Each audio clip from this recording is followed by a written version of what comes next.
Chapter 20 Tournament of the Horn. "What? Absolutely not!" Hela shouted. Oh, dear boy, that's quite valiant of you," Adun began. "But I'm afraid you are also ineligible."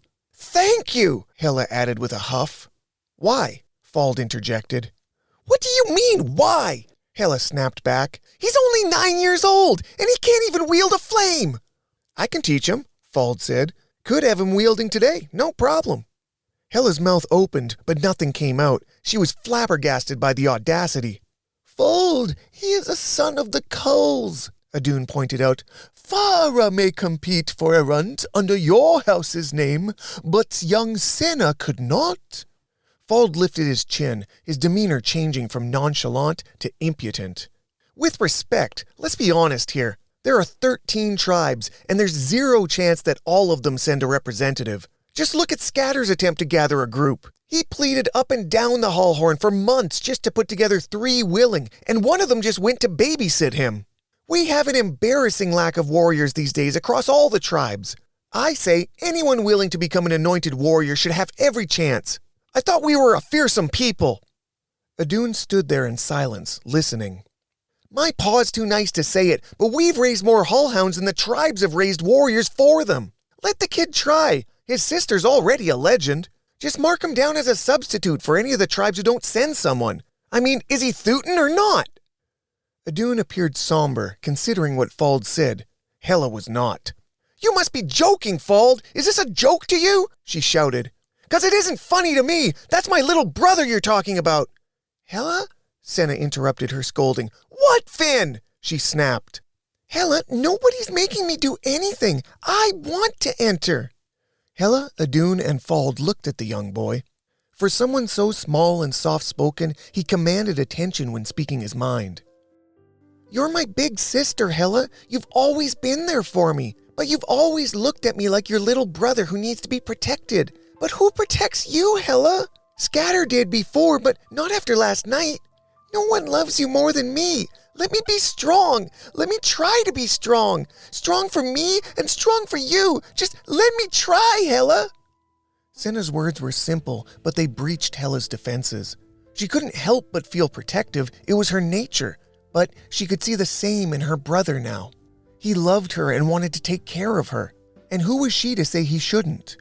She sighed in resignation. "How dangerous is this tournament, Red? People get hurt. Nobody dies, though. He'll be fine. And maybe he'll win it. Who knows? Could be his flame is just as crazy as yours. And then he'd get an even bigger toothball than you have out of it." Fald ruffled Senna's hair as he said that, and then looked at Adun. "So, Watcher, what's your decision? You out of everyone here ought to know how much we need warriors." Adun was stroking his beard, thinking. "I will allow it," he declared. Senna and Fald both pumped their fists. Adun put up his hand. "I will allow it on 2 conditions. First, there needs to be at least one tribe without a representative competitor. Rather than represent them, Senna would be filling their spot in the tournament as a child of Grom.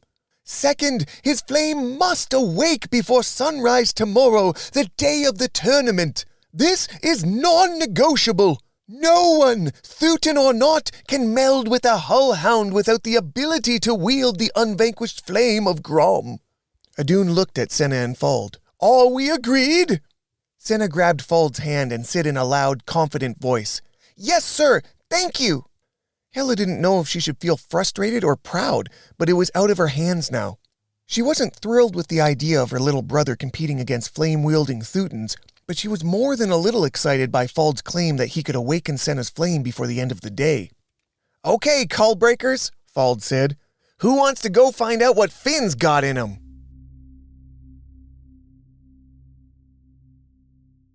Senna stood at the top of a steep, rocky cliff behind Fald's family house, gazing at a breathtaking view of the Hallhorn.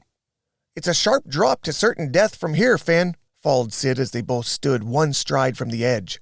"How are you with heights?" Senna shrugged. "Okay, I guess." "Great," Fald declared. He grabbed the youngster by the hand, walked him to the edge, and dangled him off of it. Senna hung in the air over a drop every bit as high as the climb Drom had scaled with them the day before. Hela screamed and ran from beside the tree Fald had asked her and Farah to watch from. "Stop, Avatar!" Fald shouted, his free hand outstretched while staying locked on Senna. Hela froze one step away from them, obeying Fald but staying close enough to catch Senna just in case. Farah stayed at the tree, but her flame had also lit automatically. "Fear, anger, love," Fald said to Senna, swinging him back onto solid ground. "Those are the 3 reasons a Thutan's flame awakens. Looks like it's not the first one for you, Finn." Senna's heart was racing, though he was otherwise unharmed. He stood up straight to face his sister, his shoulders slumping. Hela pulled him close with a one-arm hug and said, "Don't worry, Finn, you'll figure it out." "Well, we're on the subject," Fald said. "How did you awaken your own flame, Avatar?" Hela looked down, her cheeks coloring. Well, for me, I guess you could say it was anger. You can thank your girlfriend over there for that," gesturing with her head toward Farah. Farah just shrugged back, nodding. "Not my gentle Farah," Fald said, continuing the sarcasm. "Well, if that's the case, maybe it's anger for Senna too, like a family thing or something." Fald grabbed Senna by the hair and kicked his feet out from under him, dropping him face first to the ground. "Fald!" Hela yelled. He ignored her this time and sat on Senna's back, straddling and pinning him down. Senna squirmed and struggled under Fald's unmoving weight. Fald flicked his ears, then picked up a handful of dirt and dumped it on Senna's head. "Hey, cut that out, Fald!" Hela shouted, picking up a rock and throwing it at his head.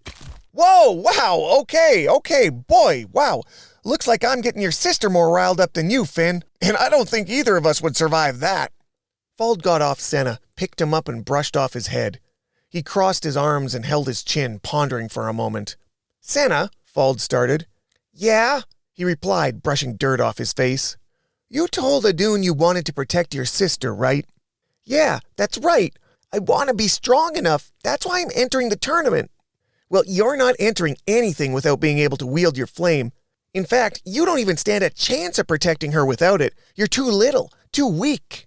Senna stiffened up, defiance in his eyes, but he knew what Fald said was true. "Hela is the Avatar. She's going to lead a war against Deep Hole, the city that's killed more Thutans than anywhere else in history. It's a meat grinder, Senna. There's a real chance she won't survive it. Almost certainly she won't. And when that time comes, when she needs you to save her the most, you'll be helpless." At this point, Senna's composure started to crack, small tears forming at the corner of his eyes. "Senna!" Fald shouted right in his face while raising his own flame. "What would you do to protect your sister?" Senna flinched at the intensity of his words. Fald turned, grabbed Hela by her shirt collar, and in one motion threw her off the edge of the cliff.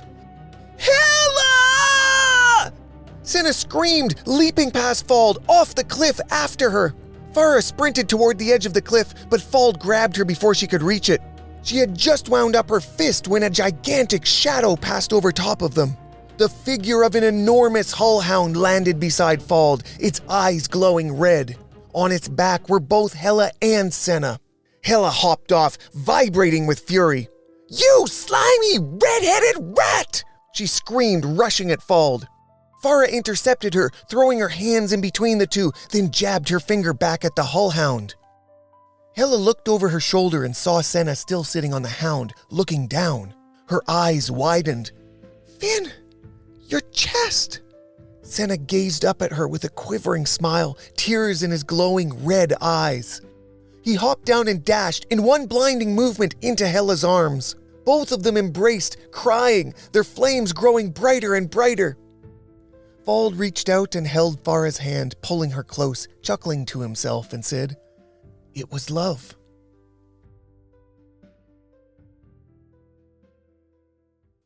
The 4 exuberant Thutans made their way from the cliff plateau back to Fald's house to tell his parents about their success. Hela walked with Senna, both their flames still alight, while Farah rode with Fald on top of the hound that had saved the others from their fatal fall.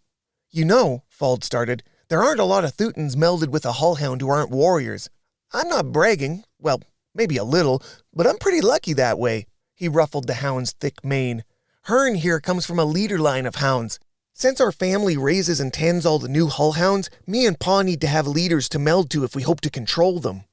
Farah scratched and patted Hearn's ribs from her mount behind Fald. Yep, get used to it, Fald told her. After tomorrow, you might have one of your own. Barrick comes from the same line. Him and Cartha are brother and sister. It would take an army of Rayans to put a dent in them. Farah made a few motions and tried to express something to Fald. Yeah, definitely, he responded. I think you've got a good chance. I mean, sure, there's going to be some tough-skinned Thutans entering, but none of them have what you Culled have. Farah shrugged, trying to ask what he meant. You have purpose, he said bluntly. All of these wannabe warriors that'll show up tomorrow are coming for Barrick. They don't actually want to be a warrior. That's just a formality in their eyes. But you, Finn, you both have a genuine reason to become anointed.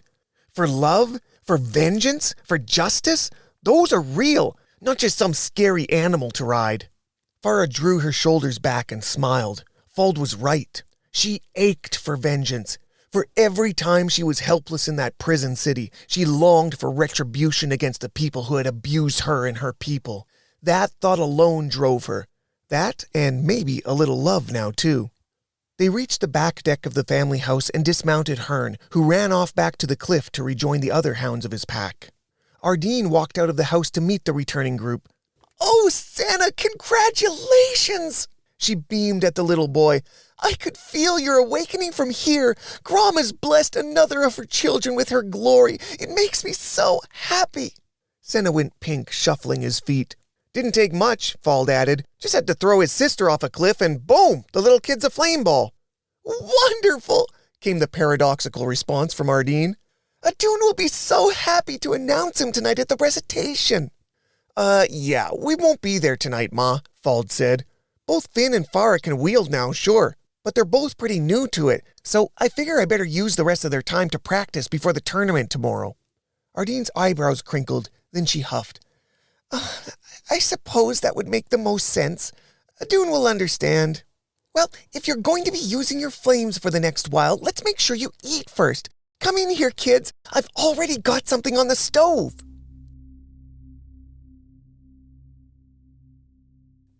The morning came sooner than Farah could have expected. She and Senna had been training with Fald and Hela late into the night. When they finally returned home to sleep, the hours left before the sunrise passed in a blink. She woke to Fald knocking on the guest house door, calling them all for breakfast. After a hurried morning meal, everyone headed down to the altar of origin to meet Adun and the other competitors. Some had arrived last night, while a couple of latecomers were just arriving along with Farah and company. Those guys are big, Senna remarked as he passed some of the newcomers. Are we competing against them?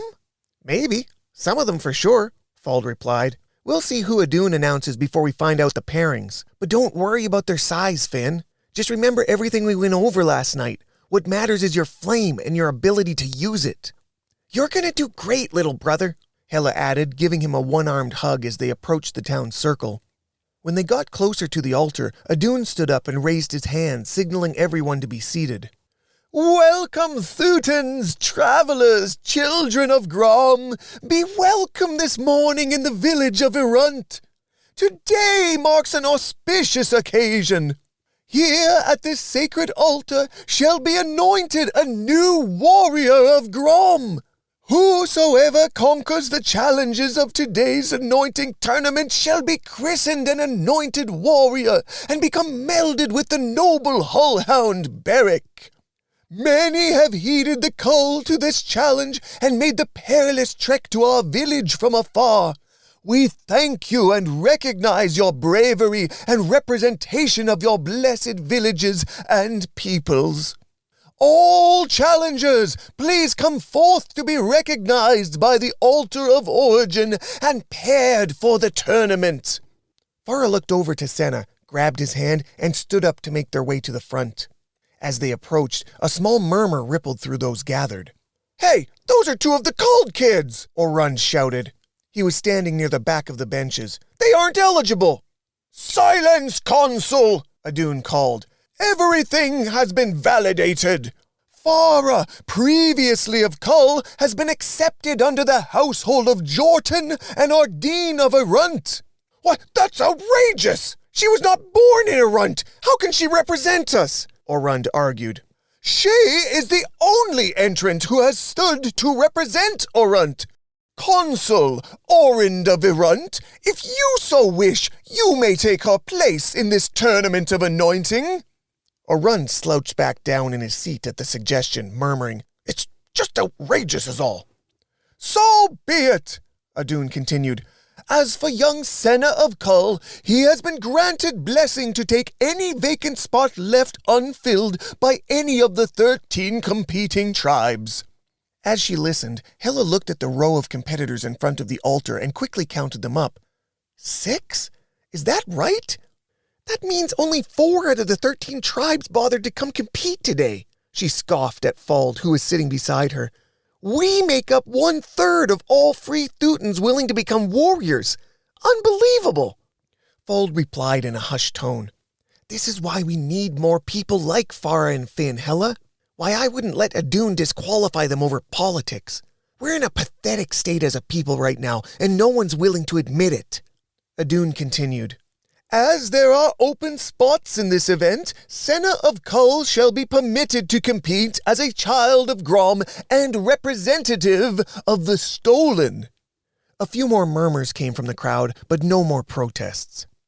I present to you now these 6 worthy challengers, Farah of Irunt. Everyone was silent. Their silence bothered Hela, who, to spite them, shouted out, Go, Farah! Senna of Kull! This time Hela was ready, standing up and hollering, You got this, Finn! Over an otherwise deathly quiet audience. Bathor of Ulta! The burly, bearded man standing next to Senna raised his fist into the air at the introduction. He stood nearly as tall as Toren had, though he may have been larger in general. His thick forearms were covered in dense black hair. Hela guessed that he could probably hold Senna's entire head in the palms of his hands. Several of the man's kin shouted in unison, Who? As they flared their flames, causing Bathor's to flare in response. He pounded his chest twice in appreciation. As Bathor represents the tribe of the fallen Toren of Alta, he shall receive the bye on the left side of this tournament bracket. He shall meet the winner of the first round of side 1 in round 2. Adun cleared his voice, looked down at the line of competitors standing in front of the altar, and squinted his eyes. Yes, now, our other 3 competitors are Malto of Corunt, Venra of Paltir, and Galib of Sundra. As I call your names, please step forward to your pairing. Adun looked down the line once more, then shouted, Malto of Corunt! A short, rotund man stepped forth. He didn't look anything like a warrior in Hela's eyes, but she remembered what Fald had said about size and flame. Senna of Kull! Shouted Adun. Senna stepped forward and Hela nearly leapt off her bench to her feet. She felt an equal measure of excitement and concern for her little brother. She found herself wishing beyond hope that she could fight for him, but this was his fight and why he had entered. You shall be round 1 of side 1 in the bracket. Meeting the winner of the match shall be Bathor of Ulta. Bathor stepped forward and Hela's heart sank. She looked at Fald and asked, Finn has to fight that monster if he wins the first round?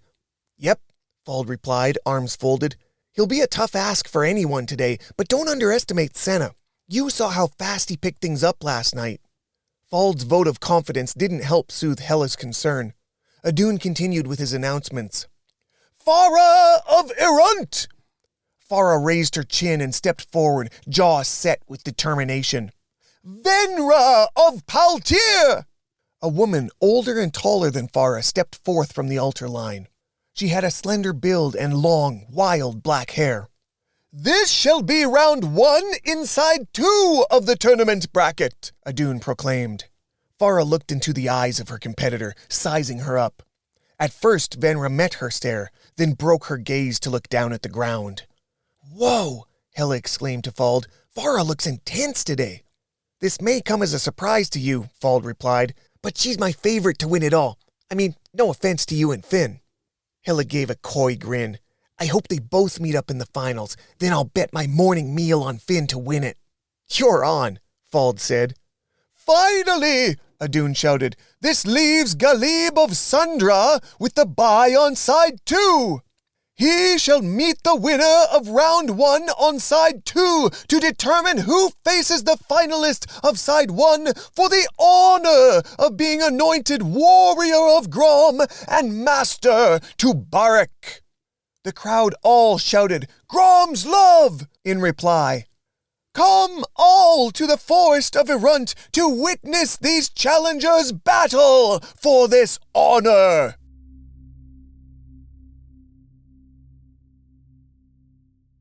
Adun, all 6 competitors, and dozens of spectators made their way to the forest of Irunt behind the village, overlooking a steep cliff. It's a good thing we trained here last night, Senna said to Hela as they followed Adun into the woods. Fald winked. You might even think it was on purpose. I'm sure you'll feel at home in here, Finn, Hela said. You know what to do. You've already done it here for hours. Adun paused at a protruding rock that jutted out of the middle of a circular clearing in the woods, then turned with his hands outstretched. All ye gathered, here we bear witness to the ancient rite and sacred passage undertaken by every Thutan warrior of old. Be thee observant and make way for the worthy competitors this day. All the spectators backed up to the edge of the clearing and into a semicircle as the competitors approached Adun. The first match shall be Senna of Kull versus Malto of Carunt. All other competitors stand to the side. As Hela brought her hands up around her mouth to shout encouragement, Fald shook his head. No, Hela, we have to stay quiet during the matches. There can't be any outside interference. It's tradition. Hela huffed. Can't even cheer my own brother on? Some tradition. Senna and Malto walked up to Adun in front of the rocky protrusion and stood on either side of him. May Grom's will be done, Adun declared, then stepped back toward the line of onlooking competitors. Once he was at a safe distance, he shouted, Begin!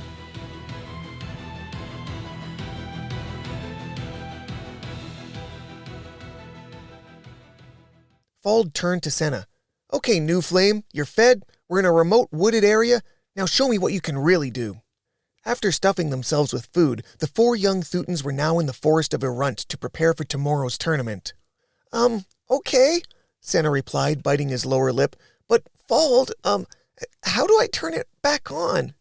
Ha! That's the right place to start, isn't it? Avatar, he yelled at Hela. How do you turn it on? Hela looked back at him. I just kind of do now. Don't overthink it. That's actually the right answer. But there's a point before that where you'll need to put yourself in the same sort of mindset that released it in the first place. Remember? Anger, fear, love. Whichever one of those it was for you, that's what you need to draw from to bring it out on your own. Senna thought about what Fald was saying. He looked over at Hela, remembering her look of shock and horror when Fald threw her off the cliff. In an instant, his eyes began to glow. You're doing it, Finn! Hela shouted. Her encouragement caused his flame to flare and radiate out of his chest. All right then, well, that was easy, wasn't it? Fald declared. Once you learn the feeling of lighting it up, you can just do it. It's like moving your body. It's kind of like just when you learn to burp. Without missing a beat, he took a deep breath and released an impressive, sonorous belch. Senna giggled, Hela rolled her eyes, and Farah crossed her arms, pulling a face.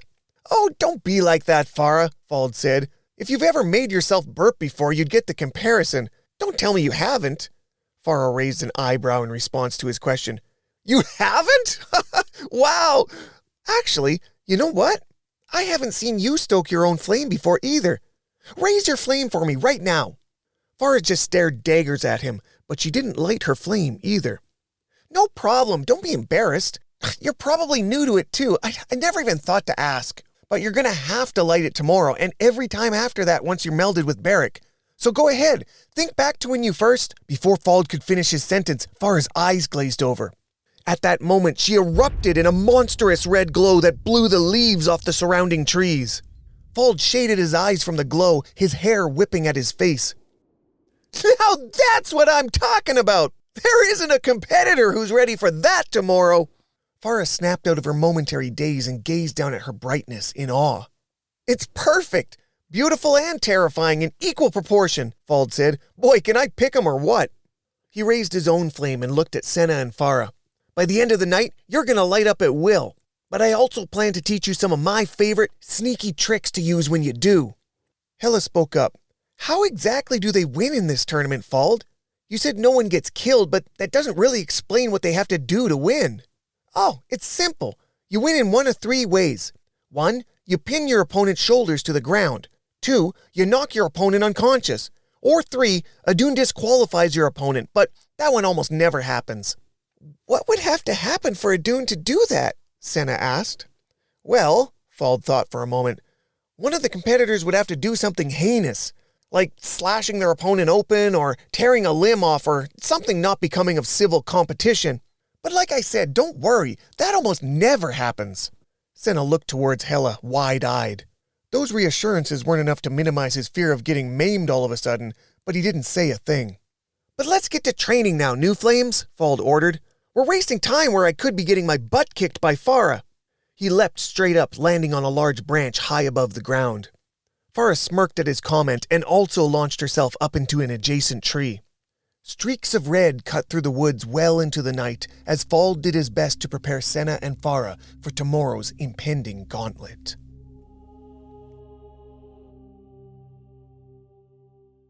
Musings of the Watchers. At the last turning of the age, warriors of Grom were only ever anointed by competing for the honor in tournament. In wartime, warriors can be anointed if a watcher of the unbroken binds sees fit to appease the will of Grom. However, in peacetime, battle must be simulated to determine Grom's will.